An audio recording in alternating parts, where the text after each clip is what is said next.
সালামু আলাইকুম রহমতুল্লাহি বরকাত। এই মসজিদে নববী হজরত মোহাম্মদ মুস্তফা সাল্লাহ আলাইসাল্লাম কর্তৃক 622 খ্রিস্টাব্দে প্রতিষ্ঠিত হয়, যা বর্তমান সৌদি আরবের মদিনায় অবস্থিত।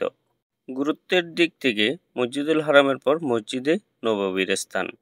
পরবর্তীকালে মুসলিম শাসকরা মসজিদ সম্প্রসারণ ও সৌন্দর্যবর্ধন করেছেন। এর মধ্যে একটি বিশেষত্ব হচ্ছে বৈদ্যুতিক গম্বুজের সংযোজন। সুইচ অন করলেই গম্বুজগুলো সরে যায়, আর মসজিদের ভেতর থেকে দেখা যায় পুরো ঝকঝকে নীল আকাশ। স্লাইডিং এই গম্বুজগুলো তৈরির প্রধান লক্ষ্য ছিল মসজিদের ভেতর থেকে কার্বন ডাইঅক্সাইড বের করে আবহাওয়ার অবস্থা অনুযায়ী সমানভাবে বিতরণ করা, বিশেষ খোলা স্থানগুলোকে আবৃত করা এবং উন্মোচন করা। মসজিদটিতে এরকম প্রায় 27টি স্লাইডিং গম্বুজ রয়েছে।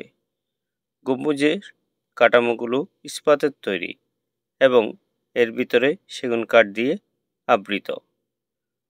প্রতিটি গম্বুজে 6 কেজি খাঁটি সোনা ও মহামূল্যবান পাথর অ্যামাজোনাইট দিয়ে সজ্জিত করা হয়েছে।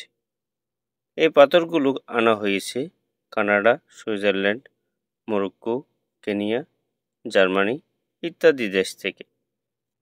এই যে দেখেন কি সুন্দর করে এই স্লাইডিং গম্বুজটি রিমোটের সাহায্যে ওপেন হয়ে গেল, আবার রিমোটের সাহায্যে এটা বন্ধ করা হচ্ছে। তো বন্ধুরা, ভিডিওটি কেমন লাগলো কমেন্ট বক্সে জানাবেন, ভালো লাগলে শেয়ার করবেন। আল্লাহ হাফেজ।